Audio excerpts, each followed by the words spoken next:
അതിൻ്റെ അർത്ഥം ഇവയ്ക്കൊന്നിനും സതുപദേശങ്ങൾക്ക് മനുഷ്യൻ്റെ ജീവിതത്തിലെ ശരിതെറ്റുകളെ ചൂണ്ടിക്കാണിക്കുവാൻ കഴിയും.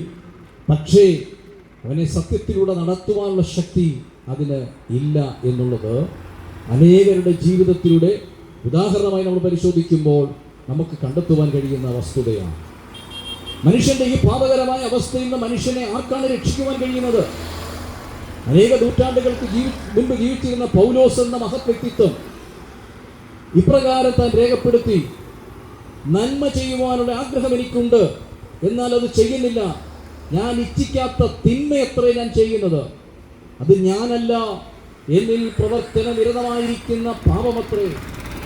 മനുഷ്യന്റെ വ്യക്തിത്വത്തെ, അവന്റെ ജീവിത നിലവാരത്തെ അവൻ ഉദ്ദേശിക്കാത്ത വഴിയിലേക്ക് അവനെ കൊണ്ടുപോയി അടിമത്തത്തിലാക്കുന്ന പാപത്തിന്റെ ശക്തി, തിന്മയുടെ ശക്തി മനുഷ്യനെ ഭരിക്കുമ്പോൾ മനസ്സിന്റെ സ്വസ്ഥത നഷ്ടപ്പെടുന്നു. സുഹൃത്തുക്കൾ ശത്രുക്കളായി മാറുന്നു, ബന്ധുക്കൾ ശത്രുക്കളായി തീരുന്നു, സാമ്പത്തിക തകർച്ചകൾ സംഭവിക്കുന്നു, മാനസിക പ്രതിസന്ധിയിലേക്ക് പോകുന്നു. ചില വ്യക്തികൾ മദ്യത്തിലും മയക്കുമരുന്നിലും അതിൻ്റെ അടിമത്തത്തിൽ പോയി സ്വസ്ഥതയ്ക്ക് വേണ്ടി അവർ പരക്കം പായുകയാണ്. ഈ അവസ്ഥയിൽ നമ്മൾ തിരിച്ചറിയണം, ഈ പാപകരമായ അവസ്ഥയിൽ നിന്ന് മനുഷ്യന് യഥാർത്ഥ സ്വാതന്ത്ര്യം അനുഭവിക്കുവാൻ പ്രപഞ്ച സൃഷ്ടാവായ ദൈവം മനുഷ്യനെ മടക്കി വിളിക്കുകയാണ്. സകല ഭൂസീമാവാസികളുമായുള്ളവരെ, എങ്കിലേക്ക് തിരിഞ്ഞ് രക്ഷപ്രാപിപ്പിൻ. ദൈവത്തിൻ്റെ അടുക്കലേക്ക്. സൂര്യപ്രകാശവും മഴയും പ്രകൃതി വിഭവങ്ങളെല്ലാം മനുഷ്യൻ അനുഭവിക്കുവാൻ നൽകിയ പ്രപഞ്ച സൃഷ്ടാവും കാരുണ്യകരമായ ദൈവം തൻ്റെ അടുക്കലേക്ക് ഒരു മകൻ അപ്പൻ്റെ അടുക്കലേക്ക് മടങ്ങി വരുന്നത് പോലെ മനുഷ്യൻ ആ സ്വർഗീയ പിതാവിൻ്റെ അടുക്കലേക്ക് മടങ്ങി വരുവാൻ ദൈവം ആഗ്രഹിക്കുന്നു. നമ്മുടെ പാപ വഴികൾ വിട്ട്, നമ്മുടെ തിന്മയുടെ വഴികൾ വിട്ട് അവനിലേക്ക് മടങ്ങി വരുവാൻ ദൈവം നമ്മെ സ്നേഹത്തിൽ നമ്മോട് ആഹ്വാനം ചെയ്യുകയാണ്. കാരണം എന്താണ്? പാപം നമുക്ക് ദോഷം ചെയ്യുന്നുവെന്ന് ദൈവം മനസ്സിലാക്കുന്നു. ദൈവം നമ്മെ ആഴമായി സ്നേഹിക്കുന്നത് കൊണ്ട് ഒരു പിതാവിന് ഏറ്റവും അധികം സ്നേഹിക്കുന്ന തൻ്റെ മകൻ ഒരു മാരകമായ രോഗം വന്നു കഴിയുമ്പോൾ ആ രോഗത്തെ ആ പിതാവ് സ്നേഹിക്കാറില്ല. കാരണം എന്താണ്? ആ മകനെ സ്നേഹിക്കുന്നത് കൊണ്ട് ആ രോഗം എത്രയും വേഗം ആ മകൻ്റെ ശരീരത്തിൽ സൗഖ്യമായി മകൻ ആരോഗ്യത്തോടെ ആയിരിക്കുവാനാണ് പിതാവ് ആഗ്രഹിക്കുന്നത്. എന്നതുപോലെ മനുഷ്യരായ നമ്മെ ദൈവം ആഴമായി സ്നേഹിക്കുന്നത് കൊണ്ട് നമുക്ക് നാശം വരുത്തുന്ന ആ പാപത്തിൻ്റെ അടിമത്തത്തിൽ നിന്ന് നമ്മൾ പുറത്തു വരണമെന്ന് ദൈവം ആഗ്രഹിക്കുന്നു. മനുഷ്യര് പലതവണ ആഗ്രഹിച്ചു, പരിശ്രമിച്ചു, എന്നാൽ ആ പരിശ്രമങ്ങളെല്ലാം സമ്പൂർണ്ണമായി പരാജയപ്പെട്ടു.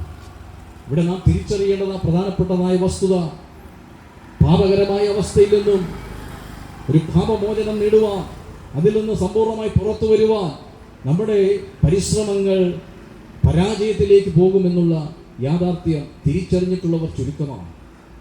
നമ്മുടെ പ്രയത്നങ്ങൾ കൊണ്ട്, നമ്മുടെ പരിശ്രമങ്ങൾ കൊണ്ട് മനുഷ്യനെ അടക്കി വാഴുന്ന പാപത്തിൽ നിന്ന്, പാപത്തിൻ്റെ തിന്മയുടെ ആ സ്വാധീനത്തിൽ നിന്ന് പുറത്തു വരുവാൻ കഴിയത്തില്ല. ദൈവം നമ്മുടെ ജീവിതത്തിൽ ഇടപെടാതെ, ദൈവം നമ്മുടെ ജീവിതത്തിൽ ഇറങ്ങി നമ്മെ പ്രവർത്തിക്കാതെ, നമ്മെ സ്വതന്ത്രമാക്കാതെ നമുക്ക് ആത്മീക സ്വാതന്ത്ര്യം അനുഭവിക്കുവാൻ കഴിയില്ല. അനേക വർഷങ്ങൾക്ക് മുൻപ് യേശുക്രിസ്തു ലോകത്തോട് ഇങ്ങനെ വിളിച്ചു പറഞ്ഞു: പുത്രൻ നിങ്ങൾക്ക് സ്വാതന്ത്ര്യം വരുത്തിയാൽ നിങ്ങൾ സാക്ഷാൽ സ്വതന്ത്രരാകും. അതിൻ്റെ അർത്ഥം നമുക്ക് സ്വാതന്ത്ര്യം നൽകുവാൻ ഈ 79ാമത് സ്വാതന്ത്ര്യം ആഘോഷിക്കപ്പെടുമ്പോൾ ചരിത്രത്തിൻ്റെ ഏടുകളിലേക്ക് പരിശോധിക്കുമ്പോൾ അനേകർ മരിച്ചു വീണിട്ടുണ്ട്, അനേകർ തകർക്കപ്പെട്ടിട്ടുണ്ട്. ഈ സ്വാതന്ത്ര്യ സമരത്തോടുള്ള ബന്ധത്തിൽ അനേകർക്ക് പലതും നഷ്ടമായിട്ടുണ്ട്. പലരും നഷ്ടമായി, പലർ മരിച്ചു. അതിനൊക്കെ ശേഷമാണ് ഈ സ്വാതന്ത്ര്യത്തിലേക്ക് വന്നത്. അങ്ങനെയെങ്കിൽ സ്വാതന്ത്ര്യത്തിൻ്റെ മുൻപിൽ പിറകിലൊരു വില നൽകപ്പെട്ടതുപോലെ മനുഷ്യന്റെ സ്വാതന്ത്ര്യത്തിന് വേണ്ടി ഒരുവൻ മരിച്ചു എന്നുള്ളത് ചരിത്ര യാഥാർത്ഥ്യമാണ്. ഒരുവന്റെ രക്തം നമ്മുടെ ആത്മീയമായ സ്വാതന്ത്ര്യത്തിന് വേണ്ടി ഒഴുക്കപ്പെട്ടു. എവിടെയാണ് ഒഴുക്കപ്പെട്ടത്? ആരാണ് ആ വ്യക്തി? ആ വ്യക്തിയാണ് നസ്രയനായ യേശു. നമ്മുടെ പാപം ഏറ്റെടുത്തുകൊണ്ട്, ലോകത്തിന്റെ പാപം ഏറ്റെടുത്തുകൊണ്ട് നമുക്ക് വേണ്ടി യേശുക്രിസ്തു മരിച്ചു. യേശുക്രിസ്തു ഒരു മതസ്ഥാപകനല്ല, യേശുക്രിസ്തു ഒരു സംഘടനയുടെ നേതാവല്ല, യേശുക്രിസ്തു ഒരു തത്വജ്ഞാനിയല്ല, യേശുക്രിസ്തു ലോകത്തിന്റെ രക്ഷിതാവാണ്. യേശു നമ്മെ സ്നേഹിക്കുന്നു. നമുക്ക് വേണ്ടി അവൻ മരിച്ചു, നമുക്ക് വേണ്ടി അവൻ അടക്കപ്പെട്ടു, അവൻ ഉയർത്തെഴുന്നേറ്റു, ഇന്നും നമുക്ക് വേണ്ടി ജീവിക്കുന്നു. നമ്മെ രക്ഷിക്കുവാൻ, നമ്മെ വിടുവിക്കുവാൻ, നമ്മെ സൗഖ്യമാക്കുവാൻ ഇന്നും അവൻ പ്രവർത്തിക്കുന്നവരാണ്. ലോകത്തിലുള്ള അനേകരെ അവൻ മാറ്റിമറിച്ചു. അനേക ക്രിമിനലുകളെ, ജയിലുകൾക്കുള്ളിൽ കഴിയുന്ന അനേക ക്രിമിനലുകളെ യേശു രൂപാന്തരപ്പെടുത്തി. ക്രൂരമായ ശിക്ഷകൾക്ക് രൂപാന്തരം വരുത്തുവാൻ കഴിവില്ലാത്ത അനേക വ്യക്തികളെ യേശു രൂപാന്തരപ്പെടുത്തി. നരഭോജികളെ നരസ്നേഹികളാക്കി മാറ്റി. അങ്ങനെ തകർച്ചയിലേക്ക് പോയ അനേകരെ അവൻ ഉയർച്ചയിലേക്ക് കൊണ്ടുവന്നു. നിരാശയിൽ കഴിഞ്ഞ അനേകരെ പ്രത്യാശയിലേക്ക് കൊണ്ടുവന്നു.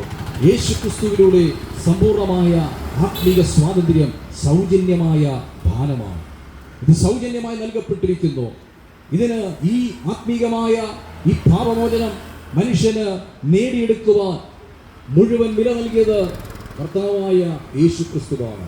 യേശു ക്രിസ്തു നമ്മുടെ പാപം ഏറ്റെടുത്തുകൊണ്ട്, നമ്മുടെ ശാപം ഏറ്റെടുത്തുകൊണ്ട്, നമ്മുടെ വേദന ഏറ്റെടുത്തുകൊണ്ട്, നമ്മുടെ തകർച്ചകൾ ഏറ്റെടുത്തുകൊണ്ട് നമ്മൾ സ്വാതന്ത്ര്യം അനുഭവിക്കുവാൻ, നമ്മൾ സമാധാനം അനുഭവിക്കുവാൻ, നമ്മൾ സ്വസ്ഥത അനുഭവിക്കുവാൻ, നമ്മൾ പാപക്ഷമ അനുഭവിക്കുവാൻ, നമ്മൾ ദൈവത്തിന്റെ ജീവൻ ആസ്വദിക്കുവാൻ യേശു നമുക്ക് വേണ്ടി മരിച്ചു, അടക്കപ്പെട്ടു, ഉയർത്തെഴുന്നേറ്റു. ഇന്നും അവൻ ഉയർത്തെഴുന്നേറ്റവനായി, മരണത്തെ ജയിച്ചവനായി യേശു ഇന്നും ജീവിക്കുകയാണ്. എന്നാൽ ഇത് നമുക്ക് എങ്ങനെ നേടിയെടുക്കും, എങ്ങനെ നമുക്ക് പ്രാപിക്കുവാൻ കഴിയും? വിശ്വാസത്താൽ ഇതിനെ നമുക്ക് മനസ്സിലാക്കുവാൻ കഴിയും. എനിക്ക് വേണ്ടിയാണ് യേശു മരിച്ചത്. എൻ്റെ പാപക്ഷമയ്ക്ക് വേണ്ടി അവൻ മുഴുവനെയും കൊടുത്തു കഴിഞ്ഞു. അവൻ തന്നെ മുൻകൈയെടുത്ത് എനിക്ക് വേണ്ടിയുള്ള ആ കർമ്മം നടപ്പിലാക്കി, ആ യാഗം അവൻ തന്നെ നടപ്പിലാക്കി. അങ്ങനെ എനിക്ക് വേണ്ടിയുള്ളതായ എൻ്റെ പാപക്ഷമയ്ക്ക് വേണ്ടി, എൻ്റെ രക്ഷയ്ക്ക് വേണ്ടി, ഞാൻ ദൈവീക ജീവൻ അനുഭവിക്കുന്നതിന് വേണ്ടി എനിക്ക് വേണ്ടി എൻ്റെ രക്ഷകൻ മരിച്ചു എന്ന്, അടക്കപ്പെട്ടു എന്ന്, ഉയർത്തെഴുന്നേറ്റു എന്ന്, എനിക്ക് വേണ്ടി എന്നെ സ്നേഹിച്ച് അവൻ എനിക്ക് വേണ്ടി ചിലത് ചെയ്തു എന്ന് നാം തിരിച്ചറിയണം. തിരിച്ചറിഞ്ഞു കഴിയുമ്പോൾ, നമുക്ക് വേണ്ടിയുള്ളതെല്ലാം ചെയ്തു കഴിഞ്ഞുവെന്ന്, ആ പാപക്ഷമയ്ക്ക് ആവശ്യമായതെല്ലാം ചെയ്തു കഴിഞ്ഞുവെന്ന് നാം തിരിച്ചറിയുമ്പോഴാണ് നമ്മുടെ കർമ്മങ്ങൾ, ആചാരങ്ങൾ അത് അസാധുവെന്ന് നമ്മൾ തിരിച്ചറിയുന്നത്. അപ്പോൾ ഇത് സൗജന്യമായി ദൈവം നൽകുന്നതാണ്. പ്രാണവായു മനുഷ്യന് സൗജന്യമായി നൽകിയ ദൈവം, ഈ പ്രകൃതി വിഭവങ്ങളെല്ലാം മനുഷ്യന് സൗജന്യമായി അനുഭവിക്കുവാൻ നൽകിയിരിക്കുന്ന ദൈവം, പാപക്ഷമ, രക്ഷ മനുഷ്യന് വേണ്ടി ഒരുക്കിയപ്പോൾ മനുഷ്യൻ ഒന്നും പ്രതിഫലം വാങ്ങാതെ തികച്ചും സൗജന്യമായി ദൈവം അതിനെ ക്രമീകരിച്ചിരിക്കുകയാണ്. ആർക്കും അതിനെ സ്വീകരിക്കത്തക്കവണ്ണം. എങ്ങനെയാണ്? വിശ്വാസത്താൽ. എനിക്ക് വേണ്ടിയാണ് യേശു മരിച്ചത്, എനിക്ക് വേണ്ടിയാണ് അവൻ അടക്കപ്പെട്ടത്. യേശുവേ, എന്നെ രക്ഷിക്കണമേ, എൻ്റെ പാപകരമായ അവസ്ഥയിൽ എന്നെ പുറത്തു കൊണ്ടുവരണമേ. ഞാൻ നേരിട്ട് കൊണ്ടിരിക്കുന്ന അസമാധാനത്തിൻ്റെ, ഒറ്റപ്പെടലിൻ്റെ, നിരാശയുടെ, തകർച്ചയുടെ ആ സാഹചര്യത്തിൽ നിന്ന് എന്നെ പുറത്തു കൊണ്ടുവരണമേ. എന്നെ സ്നേഹിച്ച് എനിക്ക് വേണ്ടി മരിച്ചുവെന്ന് ഞാൻ തിരിച്ചറിയുന്നു. എന്നെ ആ പാപകരമായ അവസ്ഥയിൽ നിന്ന് വിടുവിച്ച് യഥാർത്ഥമായ ആത്മീക സ്വാതന്ത്ര്യത്തിലേക്ക് എന്നെ കൊണ്ടുവരണമേ. എൻ്റെ കൈകാലുകളെ ബന്ധിച്ചിരിക്കുന്ന പാപത്തിൻ്റെ ചങ്ങലകളെ അറുത്തുമാറ്റി ഞാൻ ദൈവത്തിൻ്റെ മകനായി ജീവിക്കുവാൻ, കുടുംബത്തിൽ, ദേശത്ത്, രാഷ്ട്രത്തിന് പ്രയോജനമുള്ള ഒരു ഉത്തമ വ്യക്തിയാക്കി എന്നെ രൂപാന്തരപ്പെടുത്തണമേ. ഒരു കാലത്ത് തിന്മയുടെ കരാളഹസ്തങ്ങളിൽ പിടിക്കപ്പെട്ടിരുന്ന ശൗൽ എന്ന വ്യക്തിത്വം യേശുവിൻ്റെ സ്നേഹം തിരിച്ചറിഞ്ഞപ്പോൾ താൻ ഒരു പ്രസംഗകനായി മാറ്റപ്പെട്ടു. തൻ്റെ ജീവിതത്തിൽ താൻ തിരിച്ചറിഞ്ഞു, ഒരുവൻ ക്രിസ്തുവിലായാൽ അവൻ പുതിയ സൃഷ്ടിയായി, പഴയത് കഴിഞ്ഞുപോയി. ജീവിതത്തിൽ എത്ര പാപകരമായ അവസ്ഥയിലൂടെ കടന്നു പോകുന്ന വ്യക്തിയാണെങ്കിലും നിങ്ങളോട് ദൈവത്തിന് സ്നേഹത്തിൽ പറയാനുള്ള സന്ദേശം ഇതാണ്: നിങ്ങളുടെ പാപം എത്ര കടുംചുവപ്പായിരുന്നാലും യേശുവിൻ്റെ രക്തത്താൽ അതിനെ ഹിമം പോലെ വെളുപ്പിക്കും. ഇന്ന് പകലിൽ ഈ വിഴിഞ്ഞത്തെ ഈ മാർക്കറ്റിൽ ഈ സന്ദേശം കേട്ടുകൊണ്ടിരിക്കുന്ന പ്രിയ സഹോദര, പ്രിയ സഹോദരി, മാതാവേ, പിതാവേ, നിങ്ങളെ സർവശക്തനായ ദൈവം സ്നേഹിക്കുന്നു. ഒരുവനിൽ നിന്ന് ഈ ഭൂമിയിലൊക്കെ കുടിയിരിക്കുവാൻ മനുഷ്യനെ ദൈവം ഉളവാക്കി. വിശുദ്ധ ബൈബിളിൻ്റെ അടിസ്ഥാനത്തിൽ ഞങ്ങൾക്ക് സ്നേഹത്തോടെ, സന്തോഷത്തോടെ പറയാം, ഈ സന്ദേശം കേട്ടുകൊണ്ടിരിക്കുന്ന നിങ്ങൾ ഏത് മതത്തിൽപ്പെട്ട വ്യക്തിയാകട്ടെ, ഏത് ജാതിയിൽപ്പെട്ട വ്യക്തിയാകട്ടെ, ബൈബിളിൻ്റെ അടിസ്ഥാനത്തിൽ നിങ്ങൾ ഞങ്ങളുടെ സഹോദരങ്ങളെന്ന് ഞങ്ങൾ തിരിച്ചറിയുകയാണ്. നാം തമ്മിൽ മത്സരിക്കേണ്ടവരല്ല, നാം അസൂയപ്പെടേണ്ടവരല്ല, നാം സ്നേഹിക്കപ്പെടേണ്ടവരാണ്. കാരണം ദൈവത്തിൻ്റെ സ്നേഹം അനുഭവിക്കാൻ വേണ്ടിയാണ് പ്രപഞ്ച സൃഷ്ടാവായ ദൈവം നമ്മളെ സൃഷ്ടിച്ച് ഈ ഭൂമിയിലാക്കി വെച്ചിരിക്കുന്നത്. അതുകൊണ്ട് നമുക്ക് വേണ്ടി യേശു മരിച്ചു, നമുക്ക് വേണ്ടി അവൻ അടക്കപ്പെട്ടു. തികച്ചും സൗജന്യമായി ലഭിക്കുന്ന രക്ഷ, കർമ്മങ്ങളോ ആചാരങ്ങളോ അതിനാവശ്യമില്ല.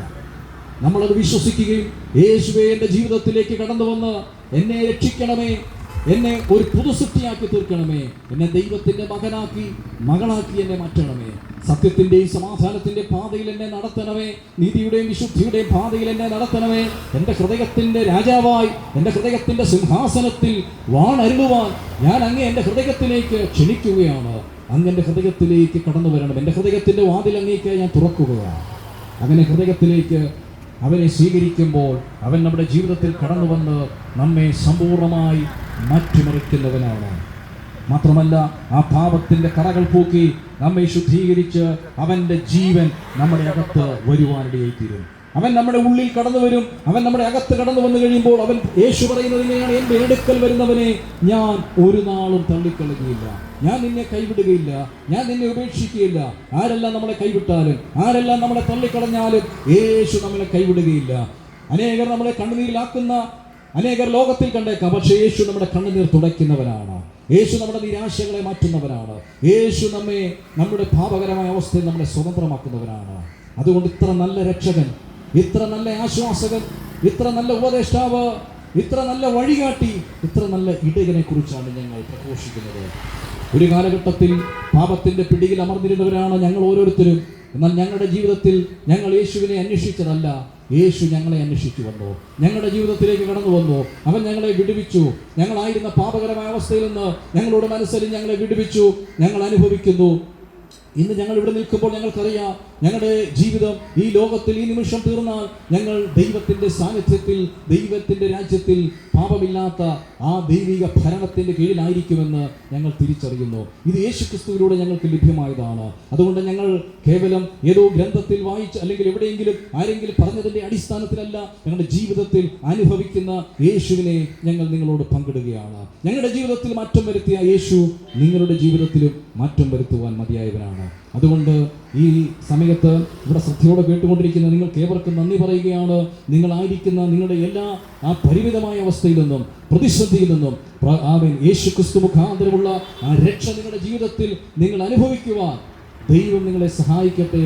ഇത്രത്തോളം സമയം ശ്രദ്ധയോടെ കേട്ടിരുന്ന ഈ ടൗണിലെ എല്ലാ ബിസിനസ്സുകാർക്ക്, ഓട്ടോ ഡ്രൈവേഴ്സിന്, അതുപോലെ തന്നെ മറ്റുള്ളതായ എല്ലാ ജോലിക്കാർക്ക്, തൊഴിലാളികൾക്ക് എല്ലാവർക്കും ദൈവത്തിൻ്റെ സ്നേഹത്തിലുള്ള ഞങ്ങളുടെ നന്ദിയെ ഞങ്ങൾ അറിയിക്കുകയാണ്. ഇവിടെ മുക്കോലയ്ക്കടുത്ത് കുഴിപ്പുളം സ്ഥലത്ത് പെന്തക്കോസ്ത് ദൈവസഭ റിവൈവൽ സെന്റർ എന്ന ഒരു ക്രിസ്തീയ കൂട്ടായ്മയുടെ ആഭിമുഖ്യത്തിലാണ് ഈ സുവിശേഷ പ്രഘോഷണങ്ങൾ ഇവിടെ നടത്തപ്പെടുന്നത്. നിങ്ങളുടെ ജീവിതത്തിൽ നിങ്ങൾ നേരിടുന്ന വിഷയങ്ങളിൽ നിന്ന് നിങ്ങൾക്ക് പ്രാർത്ഥന ആവശ്യമുണ്ടെങ്കിൽ, നിങ്ങൾക്ക് കൗൺസിലിംഗ് ആവശ്യമുണ്ടെങ്കിൽ മുക്കോലയ്ക്കടുത്തുള്ള കുഴിപ്പുളത്തുള്ള ഈ റിവൈവൽ സെന്ററുമായി നിങ്ങൾക്ക് ബന്ധപ്പെടാവുന്നതാണ്. സർവശക്തനായ ദൈവം നിങ്ങളെ സഹായിക്കുമാറാകട്ടെ. എല്ലാവർക്കും നന്ദി അറിയിക്കുകയാണ്.